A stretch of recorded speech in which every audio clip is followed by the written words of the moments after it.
That's perfect. Love it. Hello. My name is Logan Hopps, and today's Jay. You want me to do roll call? Well, I just want to know who to ask to do roll call. You can ask me, I'll do it. Oh, okay. I was going to ask Catherine, but she's not here. What did I do? Did I do something at home? Oh, no. Here. What is this? Okay. All right. That's, all right. Oh, yes. Okay. Yeah. And I'm wondering about. Oh, what's that? Further down. That right there. Jeez. That's what I thought. Okay. No, I forgot to read the minutes. You can do it in 2 seconds. I think this is Pardon? They're short. short. Very short. Very short. Yes, apparently.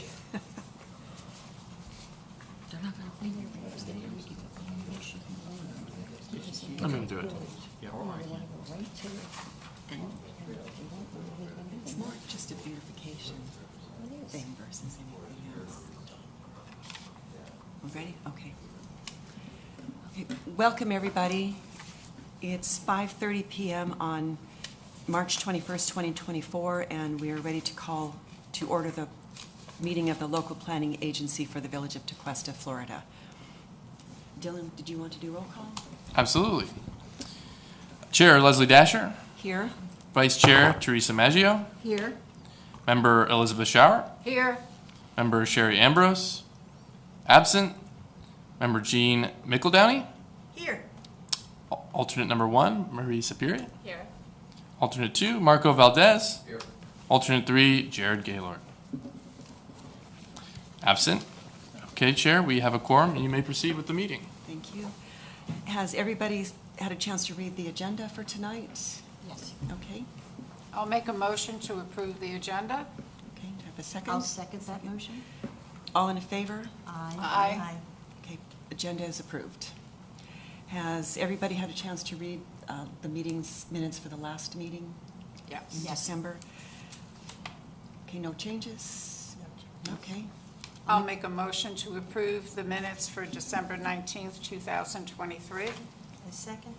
All in favor? Aye. Okay, minutes are approved. Okay, Dylan, did you want to? I will read the item. Ms. Chair, the first agenda zoning that implements certain recommendations contained in the October 2022 Village of Tequesta Commercial Corridor Master Plan as prepared by the Treasure Coast Regional Planning Council and adopted by the Village Council on November 10th, 2022.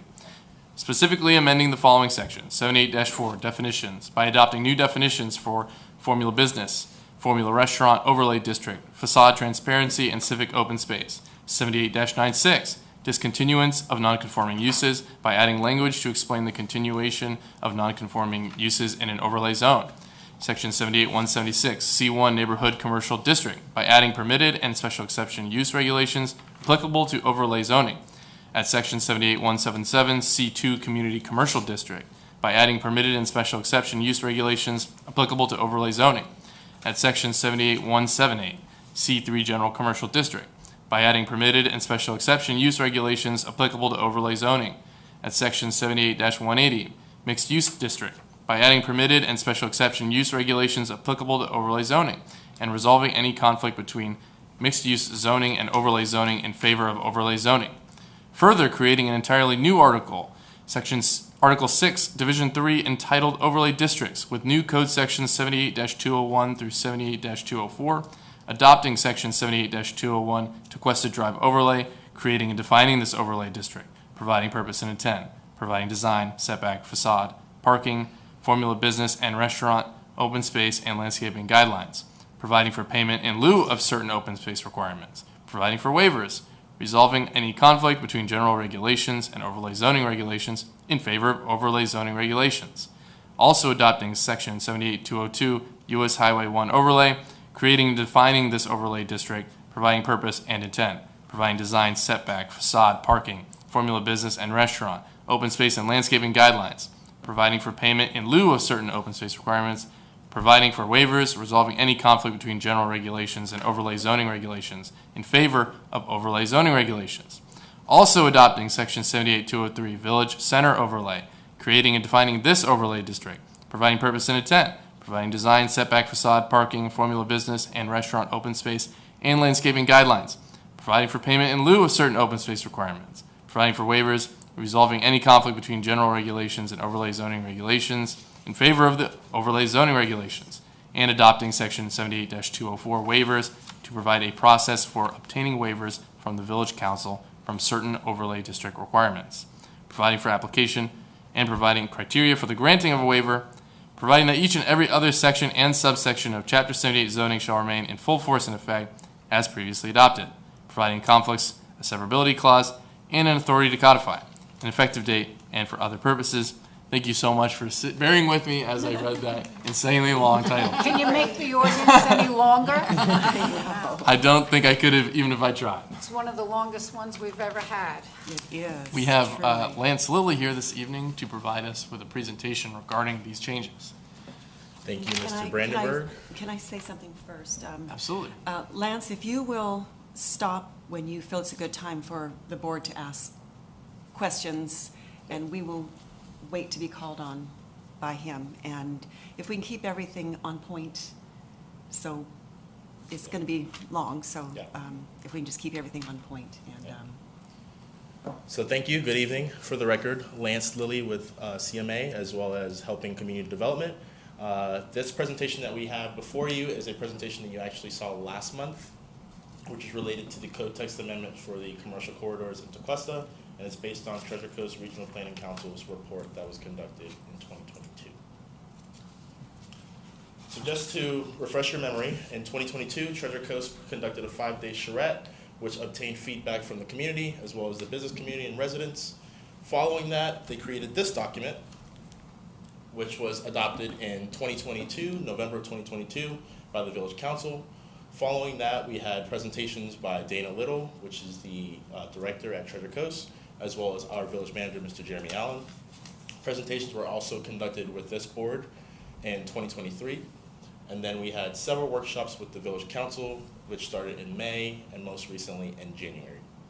And as I mentioned, we had a presentation last month with this board, as well as the presentation today that I am providing to you right now. So what were some of the key recommendations that were provided by Treasure Coast? It was district centers, frontage standards, civic open spaces, the way that height would be measured, drive-through buildings, gas stations, location of parking, primary street, dark sky night lighting, and green design. This was the actual map that was conducted or created by Treasure Coast. You will notice that this map is going to look fairly similar, but maybe a little bit more tailored down with this design right here that we put together. So as you notice, there's 3 overlays. There's the Tequesta Drive overlay, there is the US 1 overlay, and the Village Center overlay. And as Chair Dasher mentioned, what I'm actually going to do is I'm going to go through each one of the overlays. I'm going to pause to allow for you guys to ask me questions, and then I'll move on to the next overlay after your questions are conducted.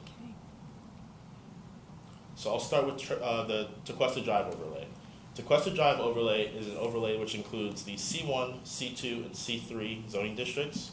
As you see, that purple notation or hashing is where the overlay would be included. And right here is the intent. So the intent is to preserve and protect the local hometown village character, aesthetics, by limiting permitted within the corridor. So within this, it would allow for formula businesses, which formula businesses I'll go over shortly, would be allowed strictly through special exception. Formula restaurants would be prohibited. Small scale character would be, and charm would be the purpose of this overlay. Facades would be closer to the corridor, parking in the rear, as well as civic open spaces, landscape, and tree canopies. This is as the code shows right now for the site requirements. Right now, if you were to look in the code, it shows that there's a 15-foot front setback requirement for C1, 25 feet for C2, and 15 feet for C3. With the proposed code that we have, we're actually saying that there is a maximum rather than a minimum, being that there's also a minimum landscape buffer requirement. We are allowing for particular encroachments if you have a frontage standard, which I'll go over shortly. So what are those frontage standards? So frontage standards would be items or amenities such as porches, stoops, bracketed balconies, forecourts, arcades, and shop fronts. And this chart right here actually mentions or demonstrates what would be allowed and what would be not allowed, prohibited. So based on the location of where you're at, it would be Tequesta Drive West, certain amenities would be allowed. Seabrook, certain amenities would be allowed, and then also Cypress Drive, certain amenities would be allowed. Also, we wanted to define primary streets for secondary streets, similar to how Treasure Coast put it in their presentation, where we have Tequesta Drive and Seabrook Road and Cypress Drive would be the primary streets for this particular thoroughfare or corridor, and all other streets, such as maybe Willow or some of those other smaller streets or local collector streets, would be secondary roads. So what's a formula business? So formula businesses means an establishment that offers healthcare, medical, dental, retail, personal services, or even real estate services, which standardize an array of services or merchandise or employee uniform. So essentially when you think about it, it'd be like your bigger scale businesses. And examples of that would be Staples, or even Trader Joe's or Home Depot, which are shown or depicted on the left-hand side. Formula business, as I mentioned, would be a special exception use and would be required to meet the special exception use criteria, as well as this criteria. So this criteria is the special exception use, not the special exception, the formula business criteria, which we have embedded in this ordinance. So currently, if you look, it says that it has to comply with the regulations of section 78-363, as well as section 78-364, which are the special exception use criteria. That is currently in the code, and that is not changing. That's this exact code section that's provided already. Also, the applicant would have to demonstrate that it will not alter the identity of the zoning district, that it will contribute some type of diverse or appropriate blend of businesses. It will complement the existing businesses, as well as be compatible with the surrounding uses, and that it will preserve the character, have some type of facade, design, colors that are compatible with the surrounding neighborhoods, as well as that it will have that corporate structure that's harmonious with the district. So frontage standards, as I mentioned. So the maximum requirement that we have a maximum requirement. So you can actually put the building closer than what's allowed. However, if you're doing for example, a porch or something to that extent, then you can actually encroach a little bit further into that 25 or that 20 feet. So as you see, there's a 16-foot notation, but then also there's landscape buffers that you can also encroach into that landscape buffer if need be. The frontage will be required to be closer to the right-of-way, as mentioned, and that will allow for pedestrian interaction between whether it be the sidewalk or right-of-way with the building. And then the frontage standards will be as shown. This is an example of what could be conducted or what can be done if we happen to implement this code. So this is actually on US 1 currently. I know that's not in this particular overlay, but this is just an example where you have some type of landscape buffer in the front, and you still have that building that's relatively close to the road and still allows for that pedestrian interaction. And I'm going to stop here. Are there any questions related to Tequesta Drive overlay? I have one question. Yes. Is there a reason why arcades are not allowed on any of the overlays, it looks like? So everything is based off of what Treasure Coast put together, which I know you were a part of that, Yep. charrette, and I can't remember the exact rationale why arcades were not allowed, but we really just tailored this based off of what Treasure Coast put together in their recommendations, as well as we tweaked some things because, as you know, Treasure Coast is familiar with the village, but they're not more so in the weeds, so we tailored it accordingly. Okay. Can I ask a question? Yes. It's on page 13, of item 2. It's under section 78-4, and it's the open space. And it says civic open spaces typically take the form of a green, a plaza, a playground, a square, or others. My question is, Lance, do we need to be more specific under others? You said page are you page 13? 13 of 57, and it's section 78-4 under definitions. It's 13 of 57 of my agenda. It's not page 13 of the. Yeah, it's not, document. right. Well, it's on, Something happened. Oh, okay. It's page Under 4, it's gonna be page definitions. 4 of your document. Right. Of the ordinance. Yeah. So you're referring to the definition of civic open space? oh, yeah, correct? page 4, I'm sorry, I'm looking at the bottom, page 4, sorry. You're just Where it asking, says civic open spaces typically take a form of, I'm thinking in the future, a green space, a plaza, a playground, a square, or others.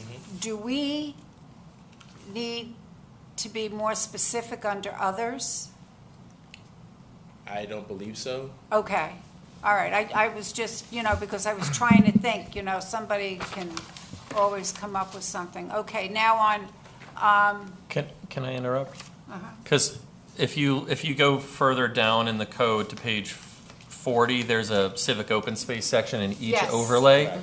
and there's the different types. So I Right. believe they didn't list all the different types in that definition. Just Should because it it'd be? be more inclusive if you have others rather than including each one of them and then, let's say, like you said, in the future, Okay. something else pops up. okay, all right.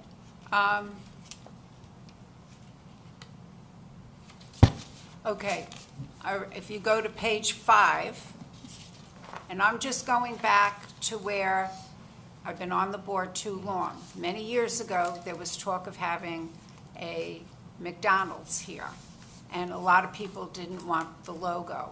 My question is, will we be able to change a company logo, for example, if we don't think it's amenable to the village?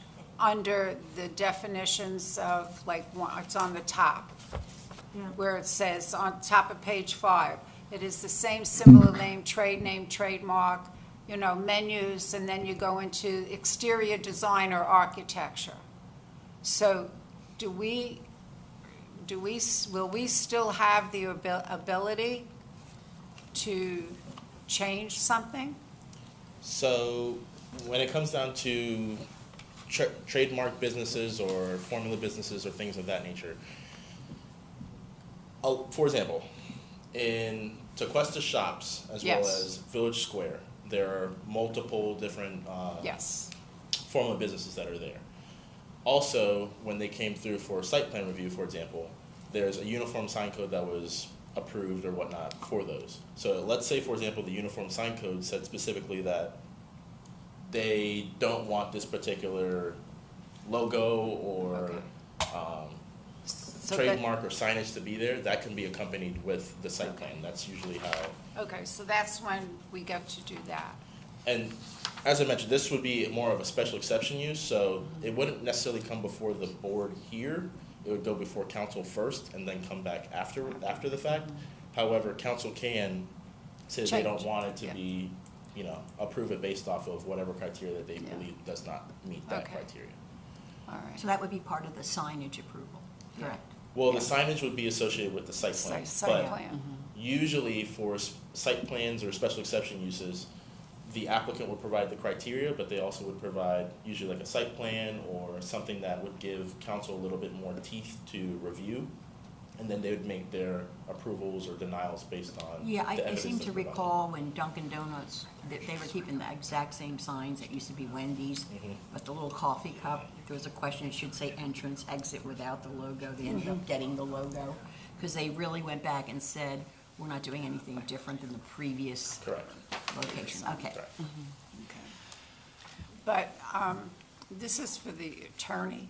Now, under formula businesses, it's on page 6, under 78-176, when we're talking about formula businesses. I went and I did formula business restrictions.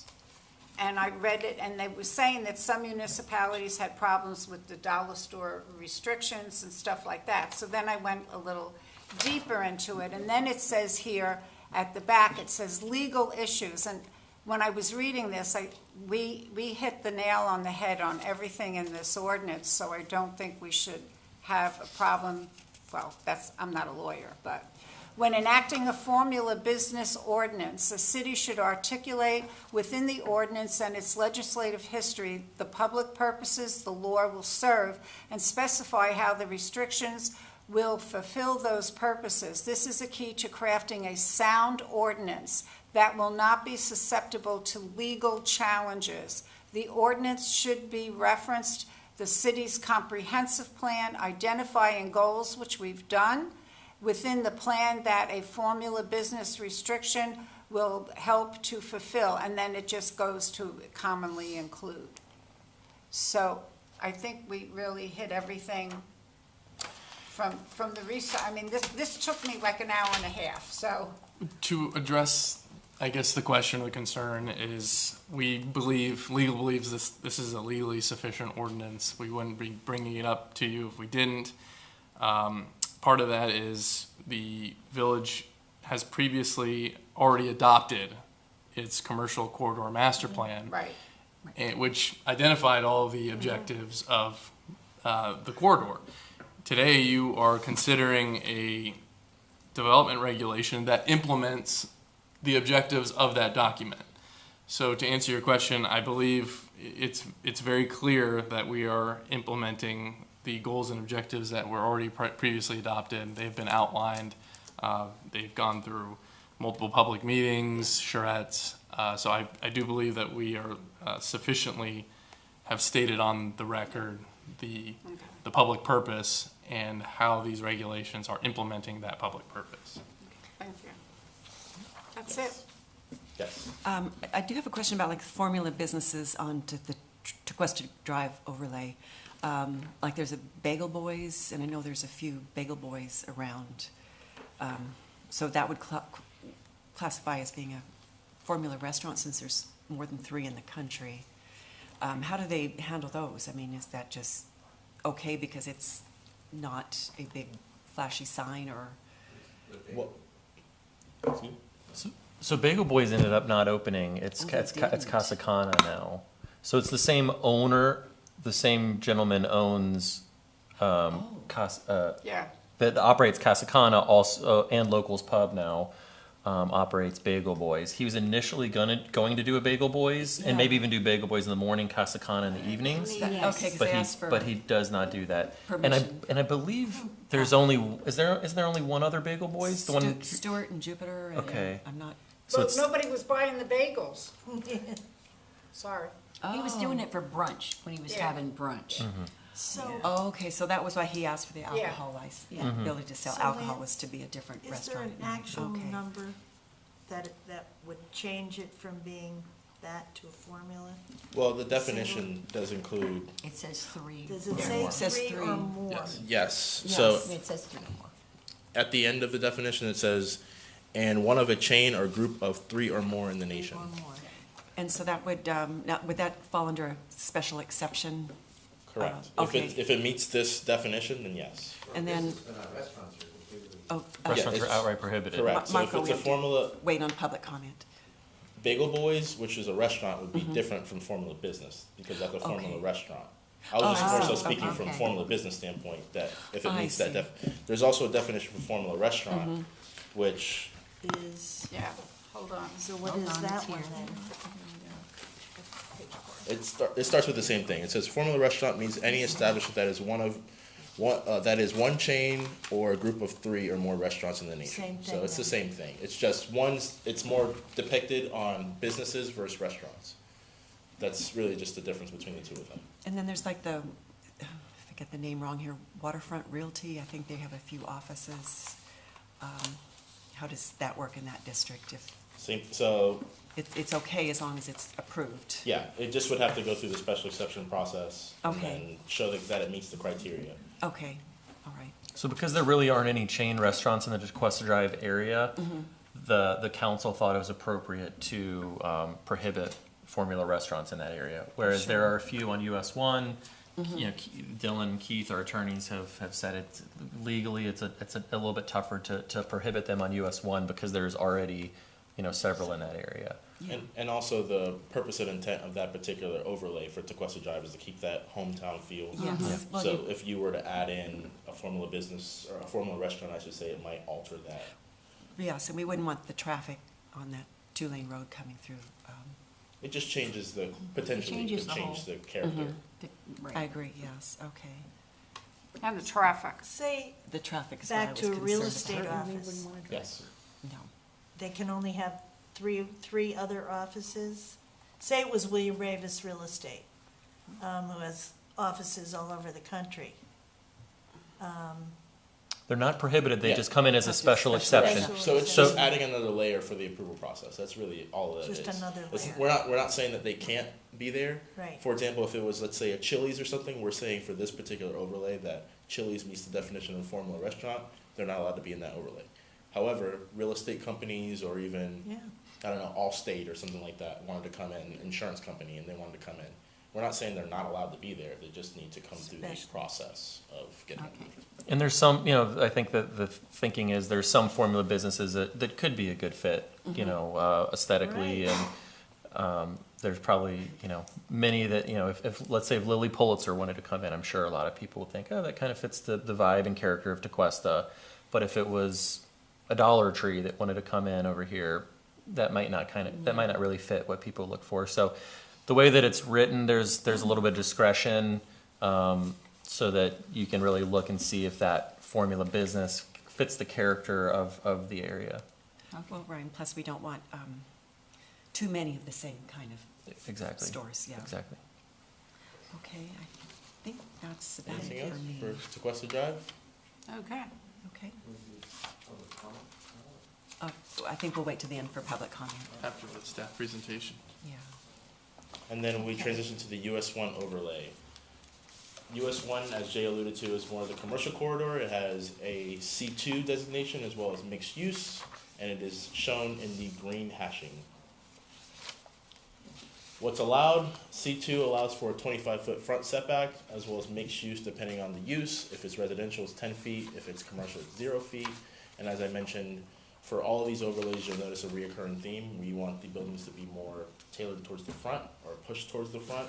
So it does have a maximum rather than a minimum. And that does include the minimum landscape buffer and that 4-foot encroachment that I mentioned earlier. So currently in the village code, it allows for drive-throughs off the US 1 corridor or US 1 street. It limits gas stations to the mixed use as well as C2, which are uses that are allowed in this particular street and overlay. Commonly used, these gas stations and fast food restaurants use drive-throughs that are fronting the road. With this proposed ordinance, we would limit it to strictly the US 1 overlay. Tequesta Drive, Village Center would not allow for a drive-through.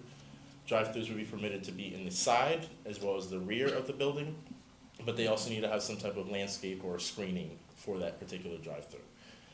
Drive-throughs are prohibited in the front of the building except for fuel stations or gas stations, and that also needs to be screened.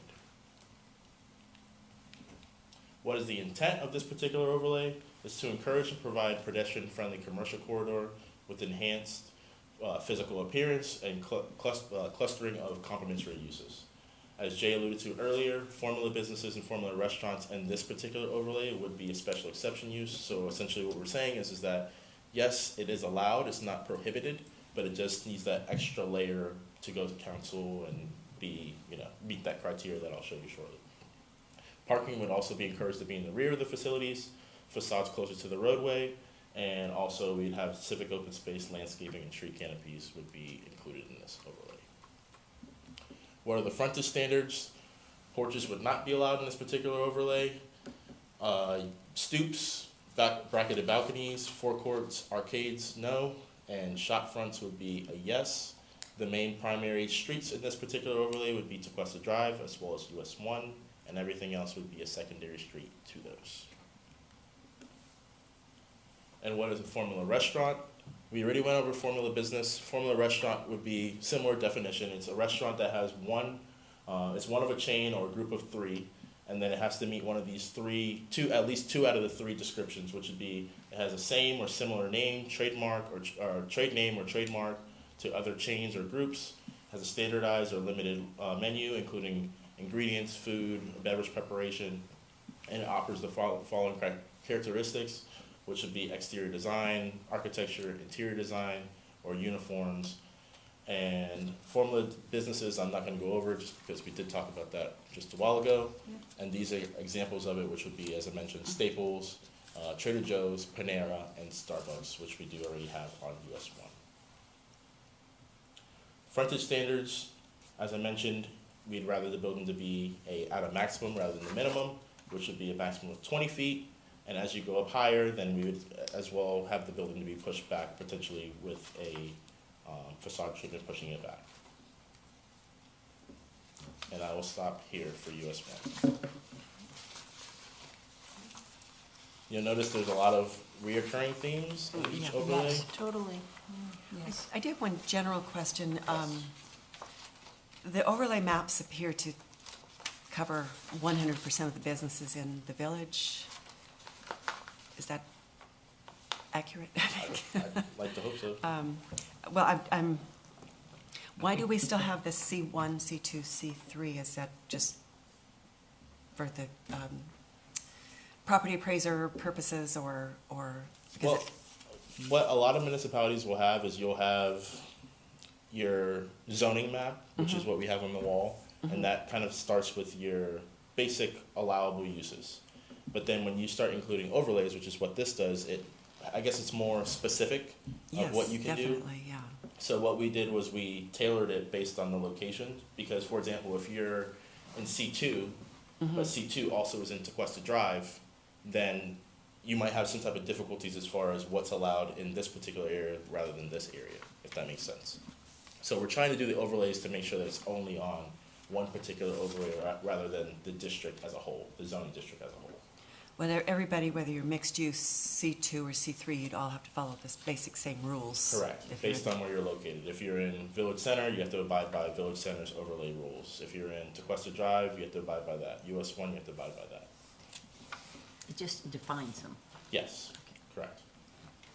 Just because the village is relatively small, but not the overlay, but the zoning districts are throughout, they're spaced out throughout. So we just want to make sure that if you're in a particular area of the village, that it meets that particular regulation and keeps that particular characteristics and character and look, overall appearance. And I do have another one about screening of like gas stations, drive-throughs.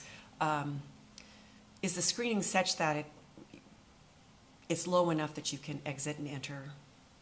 So you'll still be able to get in and get out. It's more so if you're driving down, we don't want it to just be, this intrusive or big drive-through that you see. We just want something to kind of buffer it a little bit and have it look a little bit more aesthetically pleasing. Well, okay, aesthetics, I get it. Yeah. I was concerned about it. Yeah, they will still have to meet the requirements that are set forth by the regular landscape regulations.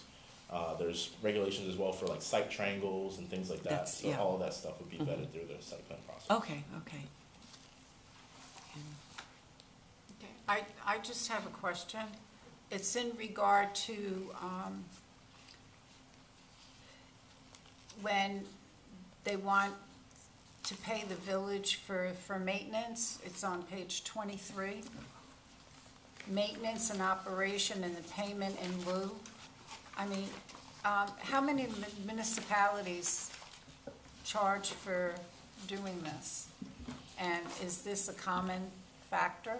I don't ever remember seeing anything like this. It's item number 3 and 4, and then it goes on to 4, it goes A, B, C, D. It's on 32 of the one I printed. Lance, you have slides specific to that civic open space, right? Yes. It might be best to talk about that. So he's going to go over the civic open space first. Oh, okay, all right, And then, I'm sorry. and then that's probably a good spot to ask him because he's got some Okay. information Sorry. on that. No problem. Yeah, so if there's no more That's okay. questions, just hold that thought. I will get back. Don't worry, it's in my Is there notes. more for US 1? No. Okay. Village Center. So Village Center is where I guess you can kind of say is that middle area of the village, which is Old Dixie, Tequesta Drive, Paradise Park area, as well as Village Boulevard. What's allowed there currently is C2, C3, as well as mixed use, and it is in this baby blue or blue hashing. The front setback requirements is 25 feet. For C2, C3 is 15 feet, and as I mentioned before, residential for mixed use is 10, and commercial is 0.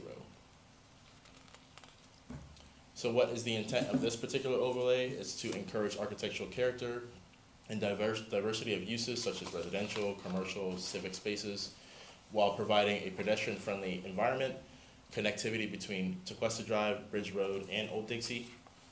And what would be allowed here would be formula businesses by special exception, and formula restaurants would be prohibited except for new development or redevelopment of parcels that are 2 acres or more. So if you have a parcel that's a larger parcel, then it would essentially be able to go through that special exception process for a formula restaurant. Parking in the rear would be encouraged. Facade treatments would be closer to the road, as mentioned before, and we'd like to see specific open spaces, landscape, and street canopies. I'm going to skip this just because we've talked about formula businesses quite a bit. Yep. And the frontage standard is the same. Here, this just more so defines what the frontage standards would be for this particular overlay. We have Tequesta Drive, Old Dixie Highway, Main Street, Bridge Road, as well as Village Boulevard, and these would be what's allowed and what would not be allowed based on the particular roadway that you're fronting. Primary streets and secondary streets for this, primary streets would be Tequesta Drive, Bridge Road, Old Dixie, Main Street, as well as Village Boulevard, and every other street that's associated in that overlay would be a secondary street. I know I keep talking about different frontage standards. This is just a diagram or picture of the different types that you can see. Shop fronts at the top left, forecourts below that, stoops would be in the middle, then you have bracketed balconies in the center bottom, porch on the right-hand side, and arcades in the corner right. And this just defines more so what we'd like to see as far as landscaping within each one of the corridors. We'd like to have some type of street trees that are there, to have some type of streetscape and separate the pedestrian environment from the vehicular environment. And we'd like to see them planted in the right-of-way directly in front of the property, which will enhance the high quality and architectural compatibility of this particular development or area that you have. I'm not sure if you guys remember, Steve Parker, about a year ago, beginning of last year, we changed the code and we beefed up the landscape buffers that are for private property. So we actually changed it from 10 feet to 15 feet just to include more landscaping and vegetation in these particular areas. Should I stop or should I, because that was the US 1 overlay. I'll stop. For Village Center, I'll stop, because then I'm going to start getting to civic open spaces to answer Liz's question. So, do you have any questions related to Village Center? No? Okay, I'll keep going then. So, civic open spaces. So, civic open spaces are privately maintained outdoor spaces which allows for accessible by general public, improve the pedestrian environment, aesthetically pleasing, and it provides open space. So, what are the types of open spaces that are allowed? Green, which is approximately less than 1,000 square feet. Plaza, which is less than 1,000 square feet. Playground, which is less than 2,500 square feet. And then you have square, which is a larger civic open space, which would be at least 10,000 square feet. Attached green, which is generally between 2,000 and 6,000. And then you'll have some of those particular parcels that might not be able to have these larger civic open spaces. So the two at the bottom, which will be forecourts as well as pedestrian passageway, will have a lower square footage, which is less than 250. Sorry. Civic open spaces within the districts. New developments or additions which have a gross floor area that is 20% or more of the existing building shall provide 5% of their lot as civic open space. And I'll give you actual calculations after this just to see how it would affect two particular properties. Landscape buffers on the front as well as the side may be reduced no greater than 25%, which that diagram at the bottom shows that, where you see the green in the center and as well as in the corner. Also, we actually changed this from the last time you might have heard this, which we actually allowed for civic open spaces to be counted towards your minimum landscape open space. And also, the maintenance may be dedicated to the village, or it may be the responsibility of the property owner. So if a property owner chooses that they want to dedicate it to the village, they may do so. If not, then it's their responsibility to maintain that civic open space. So civic open spaces between these two properties.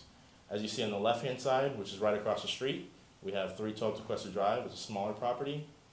If they had to provide a civic open space, it would be approximately 578 square feet of civic open space, which requirements would they meet would be forecourt or pedestrian passageway. Whereas to the right, you have Village Square, which is a shopping plaza, as you guys know, and that would require about 12,000 square feet of civic open space, which would allow for virtually all of the civic open space requirements that we have, or amenities that you have.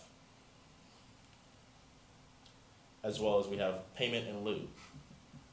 So if you happen to go through the process and you say that I cannot meet this civic open space, or I don't want to meet this civic open space, and the property is less than 2 acres, you can go through this process, which would be a payment in lieu. It's based off the market appraised value.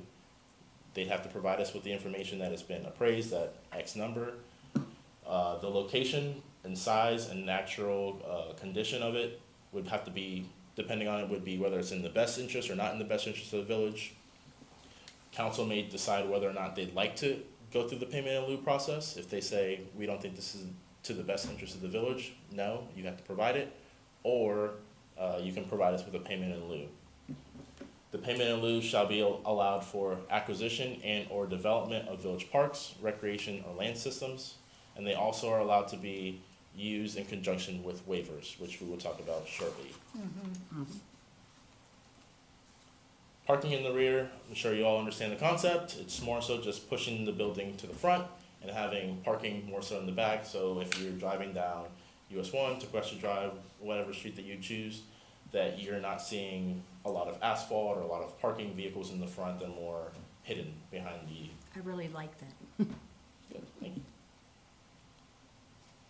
These are just diagrams of how parking in the rear can be done. You have on the left-hand side, which would be building fronted 2 primary streets.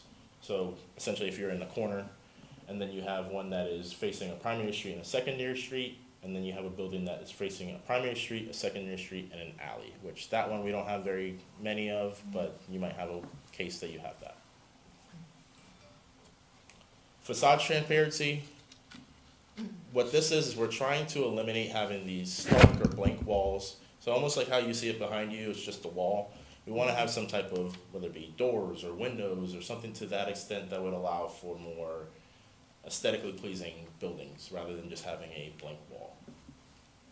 So glass windows or other approved openings to eliminate the creation of blank or stark walls along these street frontage sides. And waivers. What's a waiver? An applicant or property owner may seek a waiver if they're unable to meet whether it be site requirements or landscape requirements, and they may request these waivers from certain regulations. All waivers must be granted by the village council in conjunction with a site plan. It would come before this board. So let's say, for example, an applicant has a site plan and they're saying that they want to seek these waivers. They would come before you for a recommendation of the site plan, but that waiver would be traveling along to the village council, and council would approve said waivers. The waivers cannot be used for adding of uses. So let's say, for example, it happens to be in the Tequesta Drive overlay and formula restaurants are not allowed. They cannot add a formula restaurant to that particular overlay just because they seek the waiver. That's not how it works. Let's see, increase of density or intensity. If there's a certain amount of intensity or density that's allowed there, they're not allowed to exceed that. And also they're not allowed to exceed the height requirements. And I'm sure you're wondering, that sounds like a variance. Well, it's not. So variances are, as you know, we have variances that come before this board, which is for fences or a dock or Gates. Yes.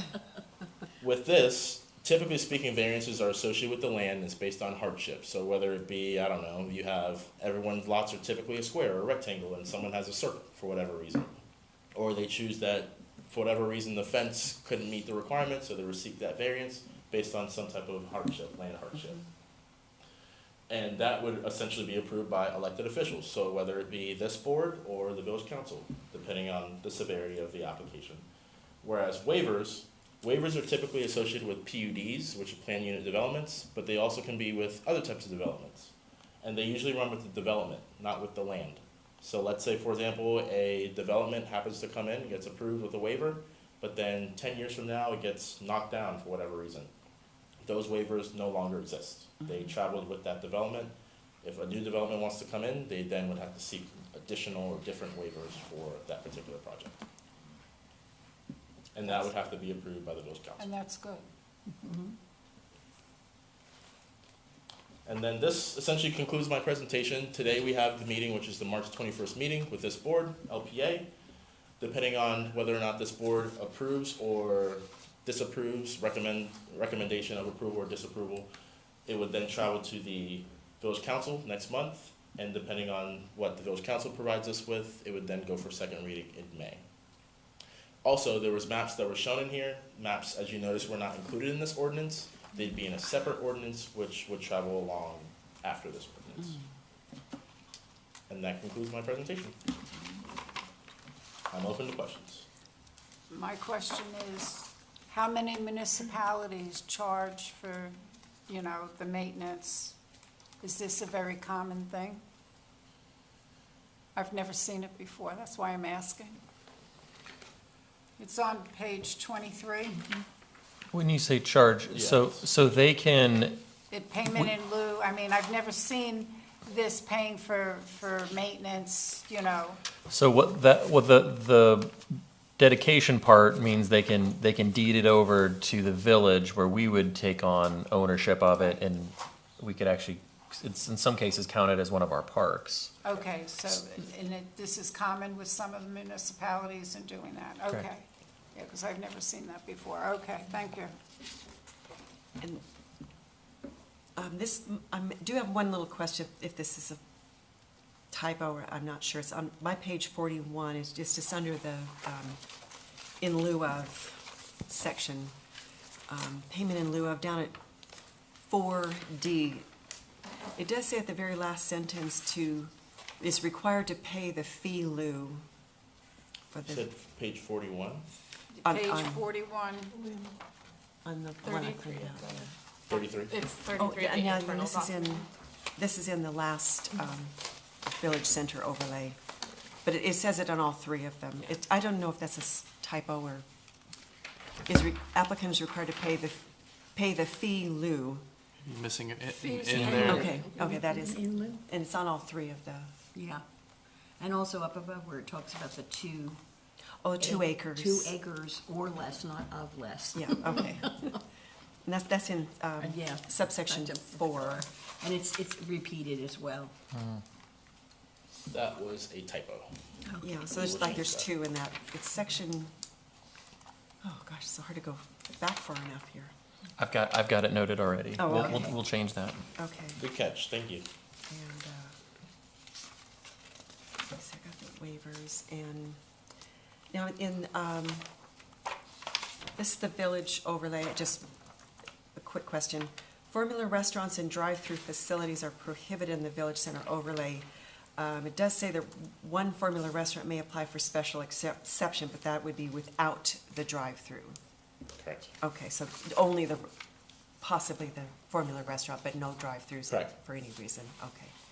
No And the special intent behind that exceptions. is you could still potentially have, let's say, a Chili's or TGI Fridays or cheesecake or something like that, but not McDonald's or Yes, but- Starbucks or something like that. That Okay. would be more so limited to the US 1. And I did have one other simple one. This is more in the definitions, but it's regarding the open or What civic page? space. 4, it's in the definitions. in the beginning. It's after all of the whereas, and then there's section 78-4 definitions. Okay, And it's under open space civic. It says, it's defining it as a space that's accessible to the general public, and my only question there is, are there other ordinances that define how the general public can be on that space as far as if it's 2 a.m. And the businesses are closed? Is the general public still allowed to be there? Does public safety have the right to go and move people out? Or it isn't, and there could be other ordinances, I just don't know. And just keeping their, you know, you read about some of the problems they have down in like West Palm Beach downtown area. There being some problems. Yeah, that's and, why I said that they needed to be more specific. Yeah, as far as like if the general public is allowed on there, Yep. at what hours and what's their what conduct is allowed, and when can law enforcement go in and That's a good point. So we could probably clarify it and say accessible to the public during reasonable hours. business hours or Business During hours. daylight hours. Sunrise to Yeah. sunset. Sunrise to That sort sunset. of thing. Yeah, like a park. Because that's what they do at the park. The park So- service. Because that's why I said you have to be a little bit more specific with that, because you're just opening up for, you know, another kind of a problem. Yeah, no, that's a great suggestion. Yeah, thank you. Okay. Well taken. Okay, that was my only big concern was just My question was similar to that these are all areas that are, can be accessed through the streets. And so if it's a courtyard or a plaza. it Some would of be- them, yeah. Yeah, it might not be right close to the street, it might be. On the backside. Backside or Correct. somewhere else. Yeah. So Does law enforcement generally have, I mean, I see them coming down our street all the time. I mean, do they have the right to go and, you know, say you don't belong here? Or, So it depends on whether it's private or public property, right? So if it's a private property, they would need to get some kind of indication from the property owner okay. whether those individuals are allowed to be there or not. If it's, Or a complaint from a neighbor. right. Okay, well, that's my main concern was just public safety and, No, thank you. Marie? Is this board comment, or so, is this the time where we're doing everything, or are we just asking questions right now? I just wanted to mostly clarify. asking Lance. Yeah. Okay. On the waivers, I guess I'll go down my list. What page? It's the waivers, the general section, the 78204. I can see the last page or second to last Mostly page. conceptual, so 42, 42's on my page. Yeah. So the issue that I see with the waiver concept and the language that we have is that it doesn't mention, I appreciate that you said that the waivers would come through the board, but that's not clear in the way the statute is drafted. So I think to make sure that it needs to be amended to make it clear that the board reviews waiver requests as it does currently for variance applications. And the reason for this is that we want to ensure that applicants fully understand the process when they read the text of the code. And also we definitely want to ensure that the board, as the representatives of village residents and also the public, have the usual opportunity to formally review, discuss, and make recommendations to the council. So in the interest of making good decisions for the entire village, I think it's critical that we include specifically that the Planning and Zoning Board is involved in the waiver process and has the same procedure. So I think that means we need to amend, I think it's 2253 as well, which is not in this, but where it delineates the responsibilities of the Planning and Zoning Board. I think we need to tie those two together. Okay. I have a lot of other notes. Do you want to hear everything now? Or did somebody else have questions for Lance? I'm happy to. Okay, I'll proceed. So first I wanted to thank the council, the Treasure Coast Regional Planning Council, and all of our many village residents and small business owners who came to the charrette and participated in the subsequent meetings, which were numerous, to discuss the master plan, and the village staff for all of their efforts. There have been years of work, and residents in particular have volunteered many hours to finding a solution to the problems that the code update addresses. It should be noted that legitimate public concerns prompted this code update, and it was the expressed desire of residents at the charrette and in the council in many meetings over the course of the past 2 years to find a reasonable solution to them. So the proposed code updates are based on the expert recommendations of the Treasure Coast Regional Planning Council, who are leaders in their field of urban design, planning, and architecture. And the purpose of the charrette and the updates to the code is to maximize the value of all properties by making the village a more beautiful space and one that is more conducive to local business. I wanted to really emphasize that the purpose of this is to maximize the value of the entire community, and that was clear in the charrette and has been clear throughout this process. By improving the health, safety, and welfare interests of the village, which are impacted by development projects, and it's the responsibility of the leadership of the village to find solutions to adequately address these concerns. That said, I do have, in addition to making it explicit the Planning and Zoning Board is involved in the waiver process, I had a couple other points. Also in waivers, in section 78-204A on page 42 of the PDF pages, I think there should be amendments here. It says, quote, in the Tequesta Drive US Highway 1 or Village Center overlay districts, waivers may be requested from certain regulations in this code.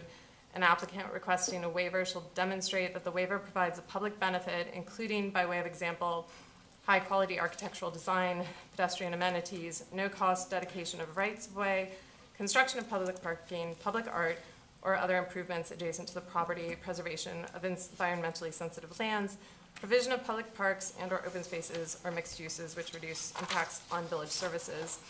And I would propose that we remove the mention of high-quality architectural design because all projects should have that. And I would also recommend that we remove public art because in general, the public art in the area is mostly not a public benefit unless we're going to review the public art that's coming to us.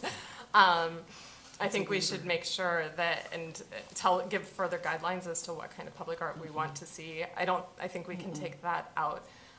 And finally, the last clause on other improvements needs to be strengthened to protect village interests. In particular, it should be specified that the environmentally sensitive lands are in the village or on the property. And the provision of mixed uses, I think, should be struck because there is no mixed use in some of the overlays. And in the one where there is mixed use, that's already required. And so it would not be a new public benefit. Where are you referring to for the part that you said others? You just mentioned others. Yeah, so that's in, I believe it's in 78-204A. It is. Yeah. Yeah.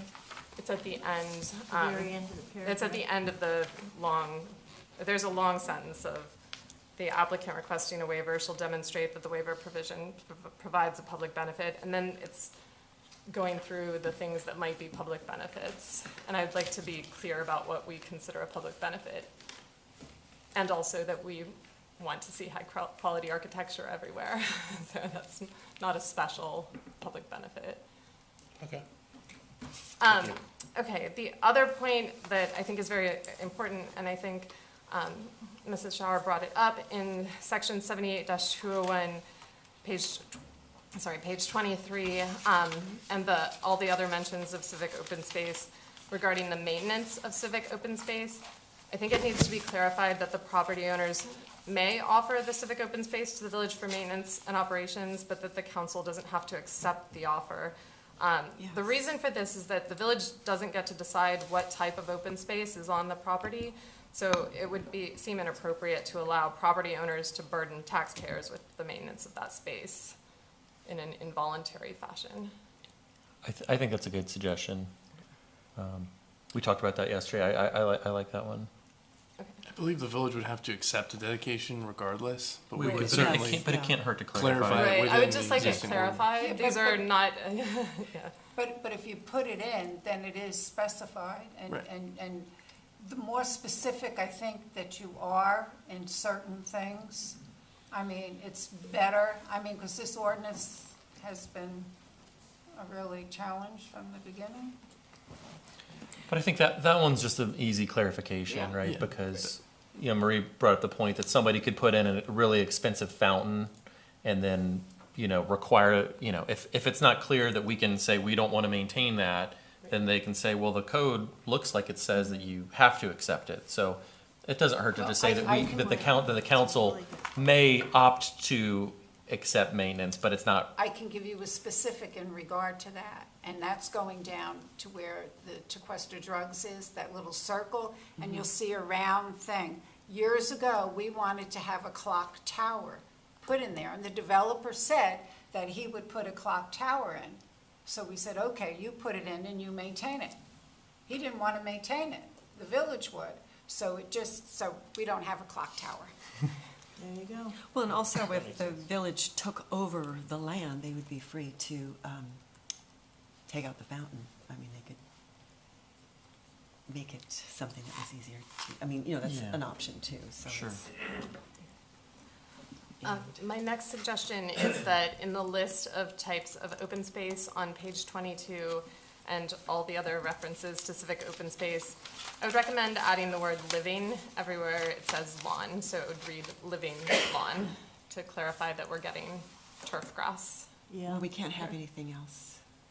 Yeah, well, But you can't have turf grass, so you I don't mean, we have to already say said you urban can't green. have- right, but- not, artificial so grass. I mean real grass, Yeah, living yeah, grass. you can't Yeah. have it. Right, but they can through. No. They did, the council, I think, did change it. It might have been after Oh, they you guys changed saw They it. did. Well, they said that a commercial business can apply for a special exception to have turf in.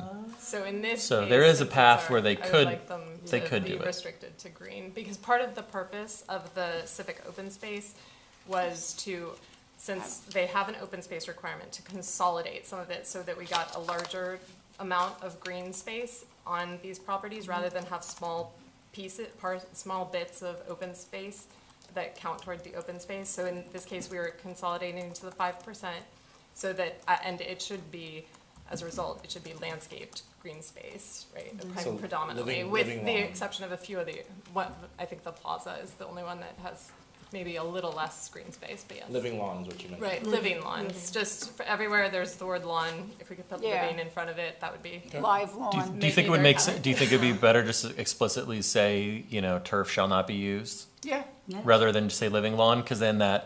that, I would say- So artificial turf or? yeah, Grass. no The artificial artificial turf. turf, Either, yeah. I'm happy either way.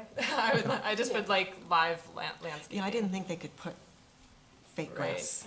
I'm just trying to Anywhere. avoid the special Yeah, exception because, use yeah, where we have we fake did grass. that whole ordinance on the Yeah. turf grass and that the building official has got to go and check it out.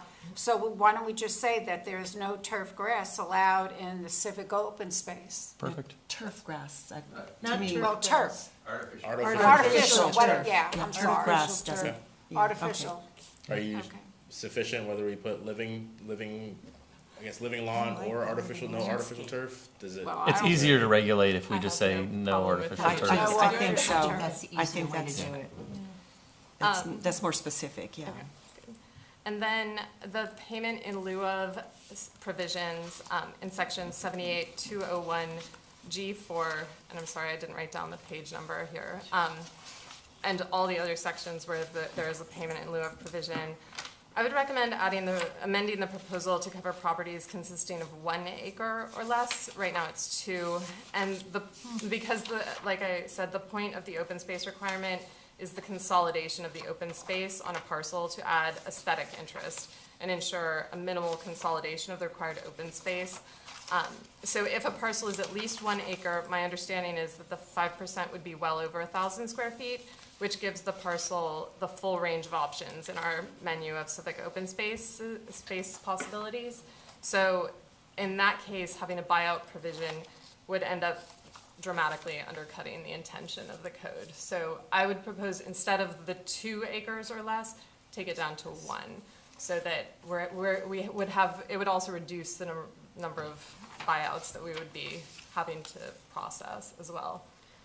Do you guys understand what the comment? I was looking for the 2. Yeah. So, Oh, the 2 acres, I was looking for that. yeah. For waivers, I didn't see the So 2 instead, acres. it would be consisting of 1 acre or less. Or less. And I think the reason that we even put that payment in lieu in place was kind of that example that Lance brought up with that small lot, the 0.5 acre Yeah. lot. It's kind of onerous to make somebody put a civic open space on a tiny property. Yeah, But certainly, as you get larger, it makes more sense where you have to have it on site, and it's reasonable to expect that they would do that. So, honestly, the 2 acre number, I don't think there was any exact science behind it. So if you guys think 1 acre or less. or less is good, I don't think we would have any issues at staff level. But we just didn't want to overly burden people with smaller properties. Well, but how many would do that? Can't predict the future, I don't know. Well, I know. I had a couple other smaller items. In the mixed-use district change in section 78-180 on page 13, in D6, the last sentence says, quote, "The village council may relax this requirement on a case-by-case basis when the development or redevelopment project parcels are too small to comply, or when other circumstances necessitate the need to provide a solely commercial or residential development project," end quote. My 2 points here. First, there should be clarification as to what parcel size is too small to comply. And I don't have a recommendation as to how to do that precisely, but I would ask my fellow board members if that would, and the staff to consider that. And second, I think the problem in our mixed-use district is that the commercial space that exists in the mixed-use district could be further reduced, and that would leave the village with very little commercial space and too few commercial services for residents, particularly if we're adding additional residences through new development. So in the last sentence, we should remove the words "or residentials" as well.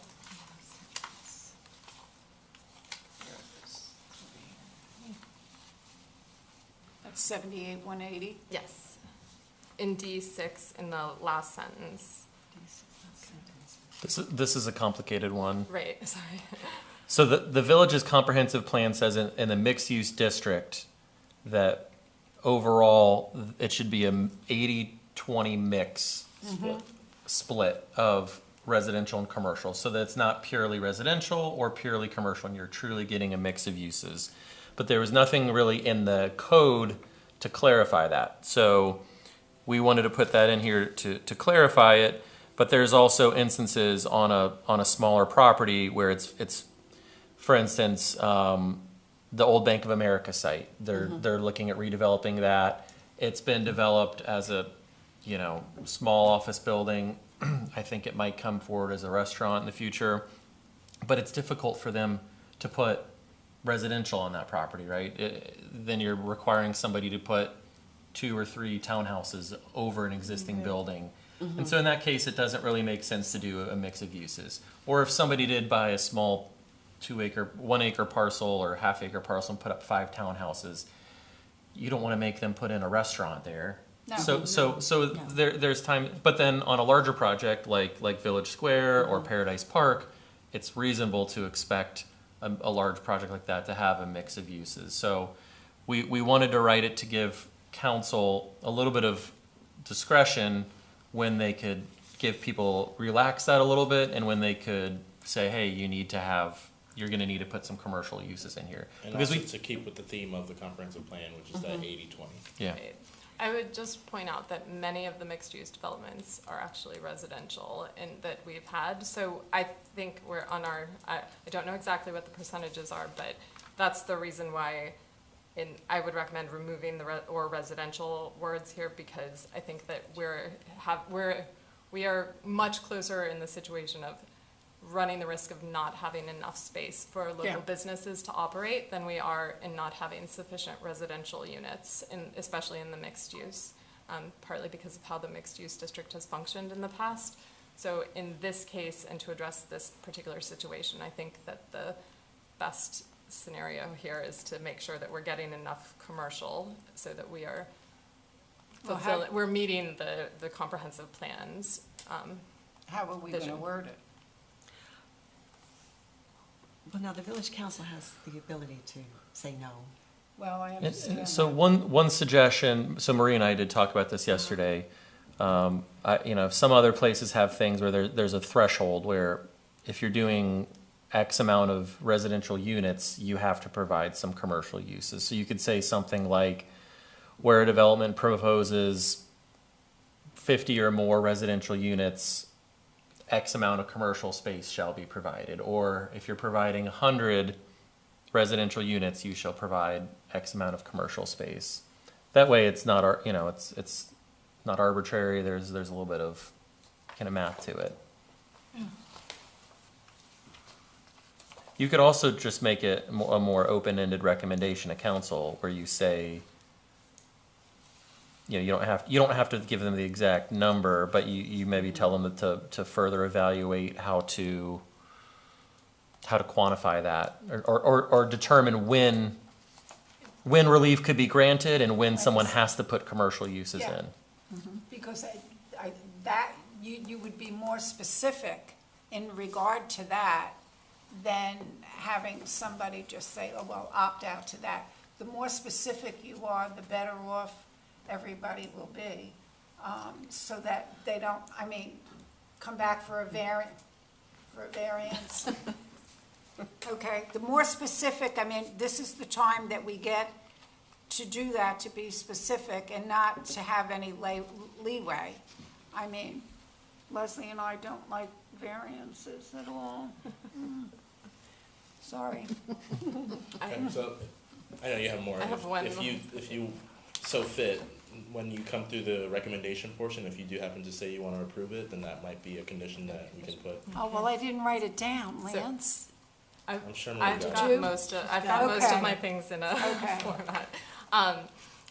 My last item, thank you for bearing with me, in section 78-202, in the chart on page 26 about buffer encroachments. In this case, and this was why I was asking about arcades on US 1, I would, from my opinion, would be that including arcades as one of the possibilities would be okay on US 1, because part of the goal here is to make this more walkable, and I would like to see US 1 become a more walkable place, and having the transition space between the outside and inside can make that, I think, more appealing to, just one of the options that specifically the US developers could allow, just on US 1, and the rest of them. and the rest of them. No, the rest of them are fine. Oh, okay. Leave everything else alone, just on US 1. Okay. The arcade on US 1 would just make it very noisy for the businesses when there are people that are outside, and if they have an eating area that's outside, it just makes the noise level. That's why we didn't allow it during the charrette, because of the noise level. But I guess we already have arcades along US 1, right? Yeah, but not things- like the arcade that Lance has, but, it just, the decimal of the volume of the noise just makes it. Yeah, this- right. Yeah, it just doesn't, it's not, I'm sorry, it's not feasible, but, yeah, because that's why we didn't allow it. Well, a development can technically have it, but it wouldn't be. It wouldn't be allowed to be encroached. Like, for Yeah. example, if you look at Village Square or some of those other ones, you can kind of say that those are arcades in a sense, but they're not. They are, but they have, they're open. Correct. So they would, So this would be open too. Well, yeah, but you have to be specific. An arcade has got a special architectural design to it. So that's why we said no to the arcade, because of the noise level. I'm sorry, I'm just uncomfortable. It's okay. I put a note. Okay. So I'm done. Thank you very much. And I'm interested in hearing any other thoughts. Thank you.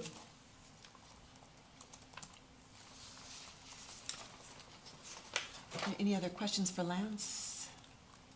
No? Okay, we will open now to public comments. Marco, if you will come forward and state your name and address for the record. And Yeah, if you'll sure. please start the 3-minute clock. I don't know what to say. Yeah, Marco Valdez, 102 Beechwood Trail. First question is formula restaurants definition. You say 3 in the whole U.S. So, for instance, 3 Natives has at least 1, definitely 2, if not 3 different branches. They have the same menu. They may look different. So I'm just trying to see if 3 is the right number, given that's kind of local. It's founded by local Tequesta people, but they have 3 different stores. So great thing. So Lance and I actually brought this up at one of the council workshops because a friend of mine looked at our code and said, hey, Sanibel has a formula business code, but they have a thing where they exclude businesses that were founded in or near Sanibel, so that 3 Natives or, even a Blue Line or, stuff that's kind of in the general vicinity of Tequesta wouldn't be considered a formula business. So the council didn't seem supportive of that, but, I think if you guys made that a recommendation, they might reconsider it.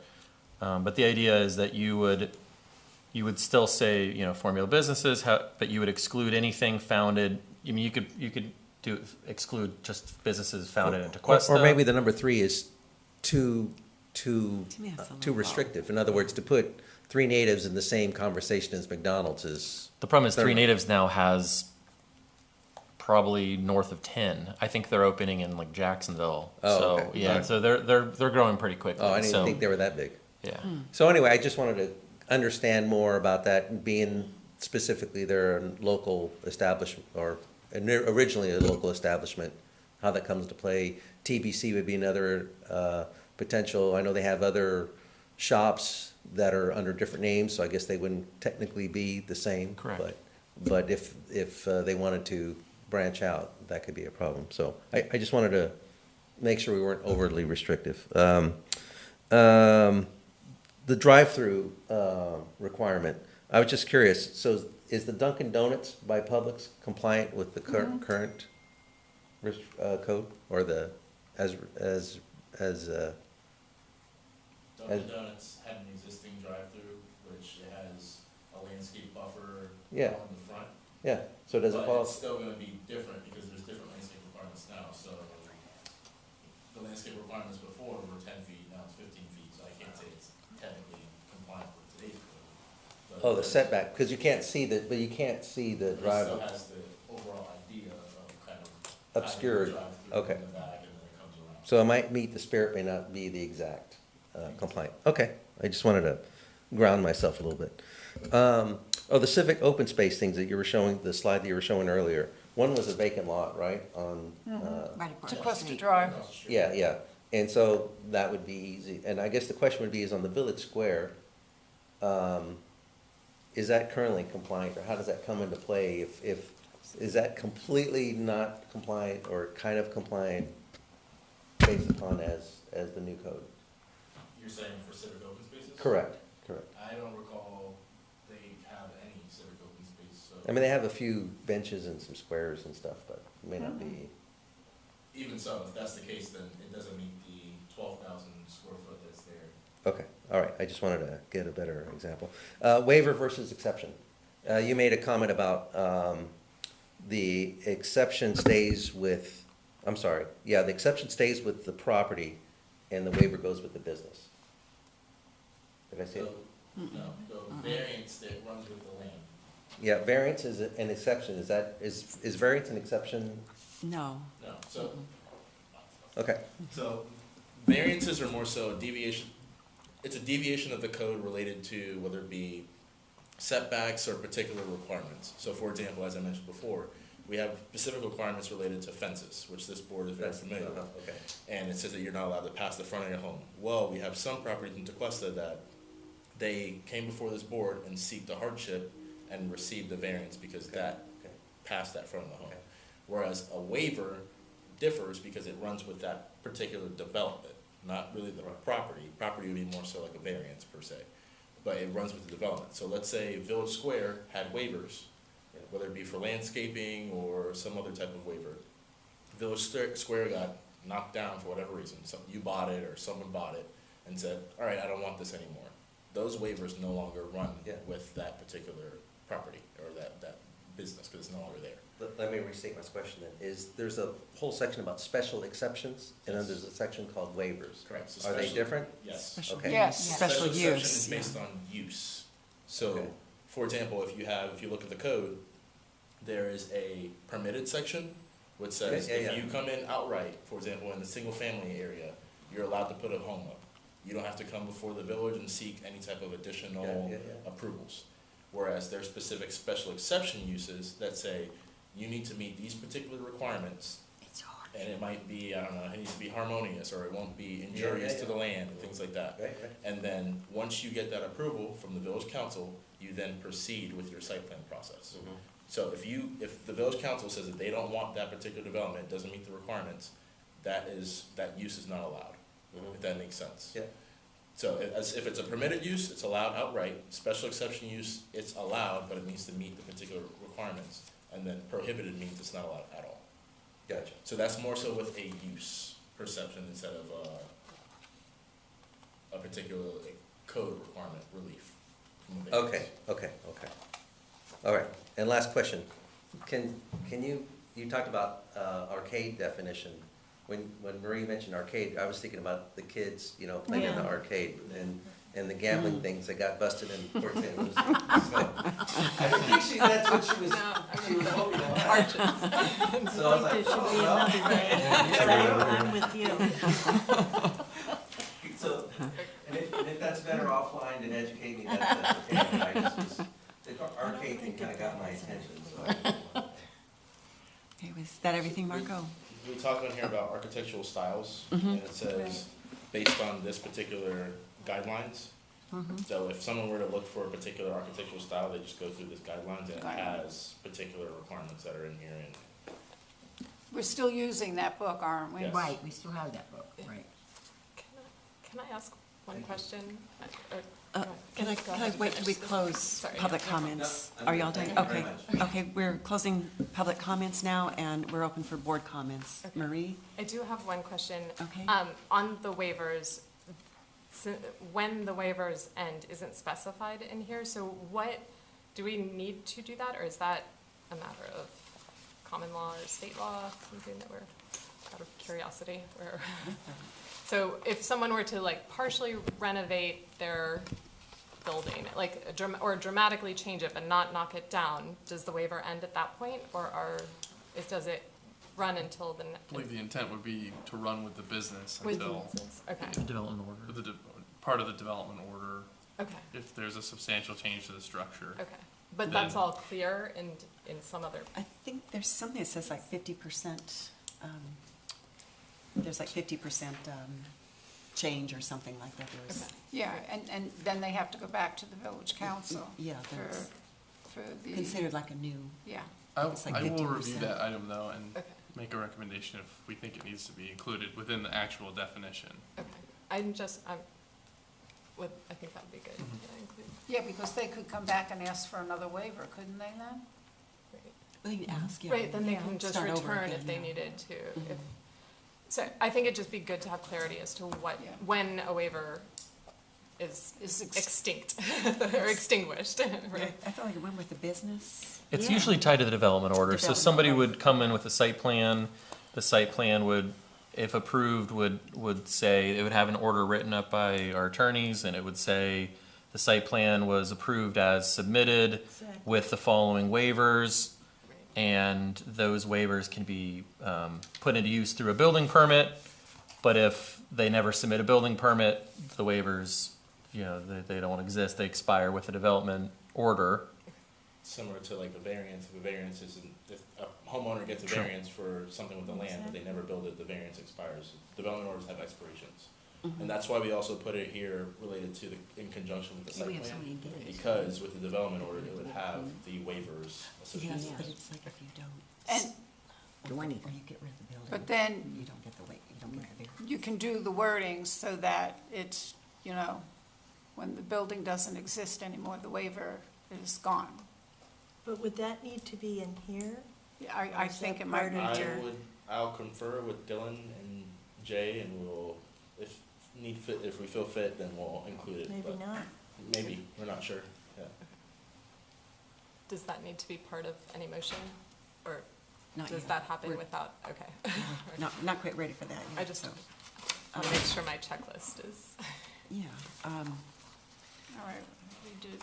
and Okay, I Jamie? did want. Oh, go ahead. Sorry, Go ahead, Marie, I'm sorry, go No, ahead. since we returned briefly to the arcades, do we want to include arcades on US 1 or no? No, I think it's informally 3. Or would it be called something else? I mean, arcade does have I another think that- meaning. I think these are think common that's architectural beautiful. terms, yeah. They didn't want something like that during the charrette, and it was basically because of the decimal level and the noise level, because it was closed in. The way they have them right now is fine, and sometimes it is still loud. But it's just, yeah, I Or would it be called prefer an not to. archway? Right. Well, and one comment about the arcade, if the building is close to the street, 20 feet close to the street, Yeah.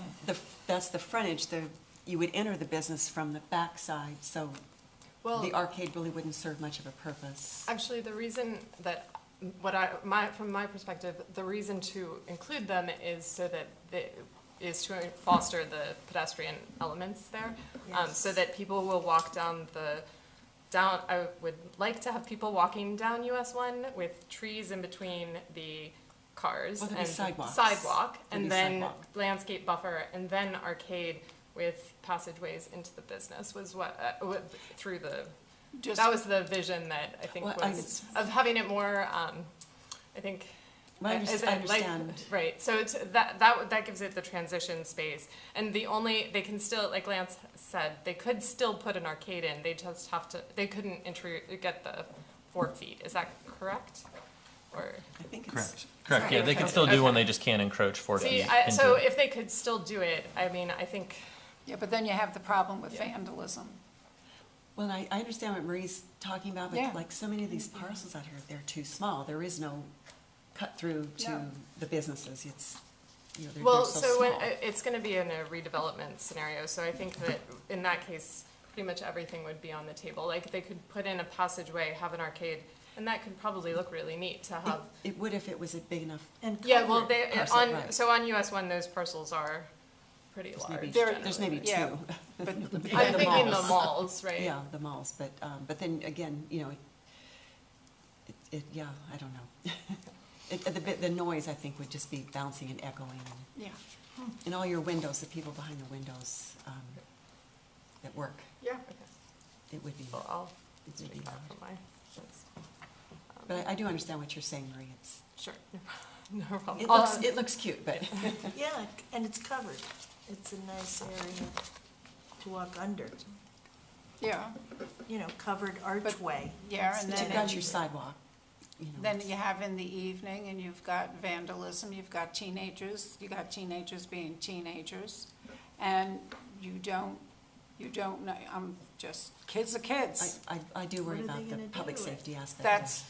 That's one reason why we didn't want them. What are the Was kids gonna because do? it's enclosed, it's just, no, I'm sorry.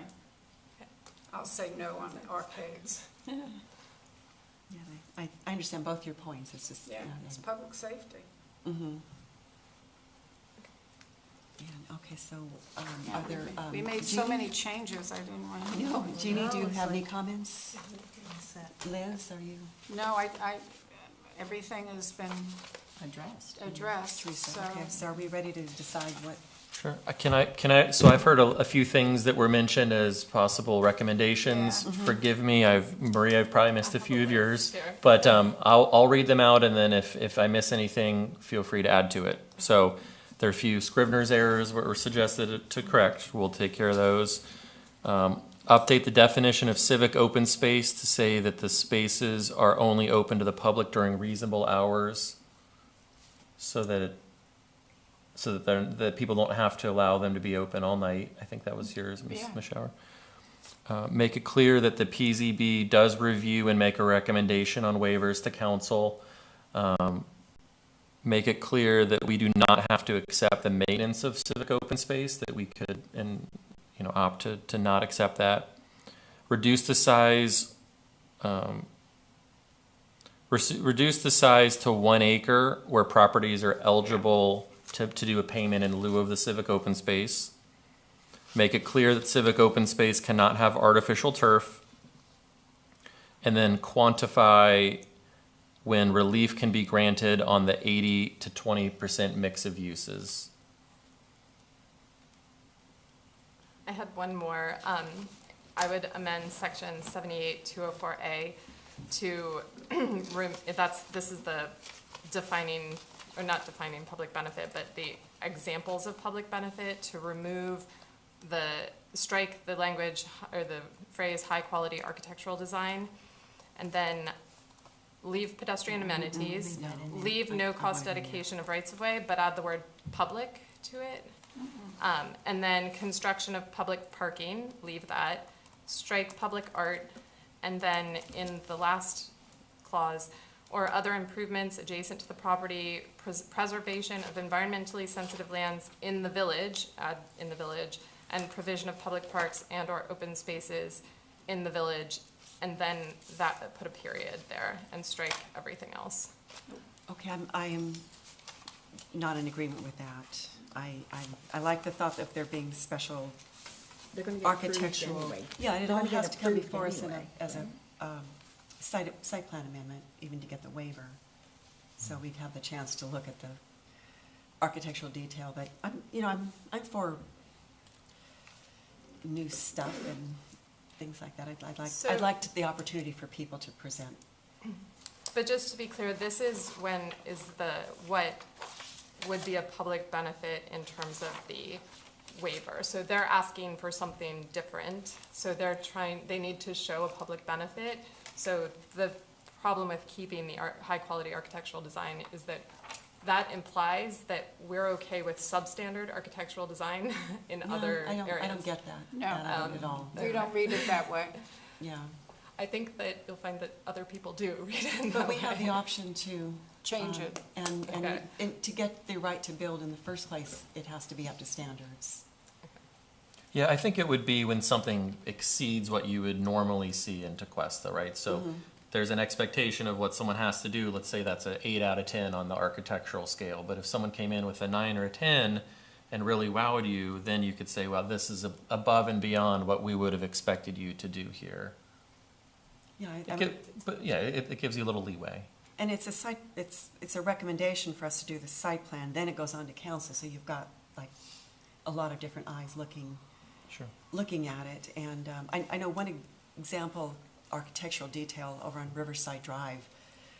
Somebody put in these gargantuous light fixtures out by their driveway. It's hideous. Every time, it's been how many years? I drive by there, I think, God, that's so horrible. I mean, to me, that'd be an example of something I'd say, no, no, no. And, we've had people want to put some hideous color on something. Oh, my goodness. Remember that one? Yes, that was awful. It was like, no, it's just no.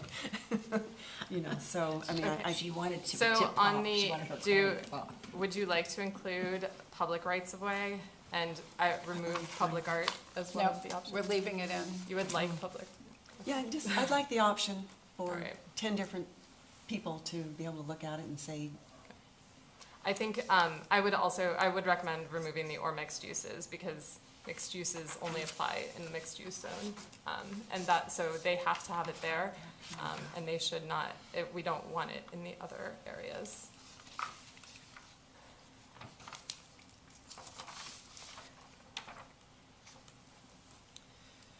it doesn't do. So, other than that last thing, was there anything else? No. And was everyone, the ones that I read, was everyone generally in agreement with those? Okay, so then we're just down to This, the waivers, okay. Are we not going to recommend an exception for formula businesses or restaurants started in or near Tequesta? That was the other Yeah, that was something possibility? Marco brought up. Right. And he said the council wasn't really. Council wasn't supportive of it, but you guys I'm can open always to make it. any recommendation if you think it's a good idea. I Right. just wanted to better understand that the level of. But the council wasn't supportive of it? Three in. I understand that, but my Yeah. question to you is, was the council, At the most recent workshop, we included a slide that just asked for the council to provide us with feedback related to local businesses that either started in Tequesta or started like in this general area, just because as you know, there's Hope Sound and Yeah. Jupiter. there's Jupiter and things like that. So we included that and they weren't too, I'd say, in favor of that particular. Yeah. Well, I do agree that 3 in the country is a little tight. I bet if it can just be a special exception, then I don't have a problem. If a business can be allowed because it's unique, we need it, we don't have anything else like it, then I don't have a problem with allowing, they can keep the language of 3, but I think there should be special exceptions, you know, for businesses that are, or restaurants that are, would add to the benefit of the people in Tequesta. Really, because they're only prohibited, only restaurants are outright prohibited in the Tequesta Drive. Right. So really, it just means 3 natives couldn't open a second location in Tequesta, which Tequesta they Drive. likely wouldn't do. And for the record, 3 natives, their website says they have 30 locations in the works. And they're opening one in New York and Arizona, so they're, Wow. they're really, Yeah, again, the Formula Restaurants is only for the Tequesta Drive corridor anyway, Mhm. or overlay. yeah. The overlay, oh, yeah, that's. Yes. So I just wanted to. Why don't we just leave it as That's is? fine. Just leave it as is. Okay, yeah, that's, because it can be always changed down the road if the need Right. arises. And just one more thing, the code contemplates a lot fast food restaurants and things like that as special exception use, so this kind of just keeps it in line with. the What, code. I'm sorry, what? Say it again. So, for example, Starbucks was a special exception use, Dunkin' Donuts, those type of facilities are special exception uses already in the code. Yes. Which just keeps it in line with the code, is what we're, Okay. just gives it a more defined definition for Well, formula business. yeah. And Okay. restaurants, Just leave it as is. And Yeah. Subway. and Subway, and Domino's, and Okay, are we ready to, Yeah, Go I just forward with- had okay. one point. On the waiver provision where we're adding the planning and zoning board in, do we need to specify that we need to go back and amend the 22, I think it's 85, to include waivers, just so we have it in both places too? Yeah, we can do that. So there's a provision in the code that lists the powers of the PZB and LPA. And because waivers is a kind of a new thing, Yeah. to Marie's point, we probably should go and add Be more that, so. specific Okay, and then and- just make sure that everything is covered. It just means Dylan or Keith have to read another, Well, like, isn't that a way- 20 seconds when they rewrite the It'll give you a ordinance. little bit more. okay, now Lance did say that the waivers would come in a site plan review or? Yeah. They'd come in with the site plan, it'd be part of the site plan So and we have process. to review those You have to review it anyway. anyway, yeah, okay, so we would be covering that too. Okay, so how do we, Now, do we Yeah, how need do to we do read that over again, or what? Can they make a motion based on what I read? Um, Or, Do we need to clarify which ones we're including? yeah, that's what I'm trying to write. One faster. final time here. I was trying to write all faster right, go here. ahead, Jay. Oh, gosh, I that's a have lot of. civic. Go ahead. Okay, do we want to do the motion first and then with the following? Yeah, you can do He's- simultaneous. Doesn't he have to read what we want to add on to it? Correct. Okay, So so, let's do that first. okay, and please remember this will be as a Well, I want recommend- Jay to read it. Oh, I know, has to read but it let me again. say first, this will be as a recommendation. Yes, I know. Okay, okay. Go ahead. So, okay. So update the definition of civic open space to say that the civic open space only has to be open to the public during reasonable hours. Make it clear that the PZB reviews waivers, makes a recommendation to council on waivers, and update section, I believe it's 2285. 2285, which enumerates the powers of the PZB and LPA. Make it clear that the village does not have to accept the maintenance of civic open space. Reduce the size where properties are eligible for payment in lieu of civic open space to 1 acre. Make it clear that civic open space cannot have artificial turf. And quantify, or have village council quantify when relief can be granted on the 80-20 mix of uses. Am I missing anything? I think that's it. Okay. Quantify what? When relief can be granted from the 80-20 mix of uses in the mixed-use district. I'll make a motion to approve the recommendation. To recommend approval. Yeah, to Well- recommend approval. With the conditions read into the record. With the conditions. With the conditions that Jay just said. yeah. Read into the record, yeah. Yep. I'll second that. Okay, we have before us the a motion to recommend approval of ordinance number 1-24 with the conditions read into the record. By Jay. Okay, and we can, all in favor? Aye. All opposed? Motion carries. Thank you. Thank you. Good job. Great job, Lance. And is there any other, anything before we adjourn? We do not have any staff updates tonight. No staff comments. Okay, and, okay. are Do we need public comments before we No. adjourn? No? I'll make a motion to adjourn. I'll second it. All in favor? Aye. All opposed? I think we should stay till tomorrow.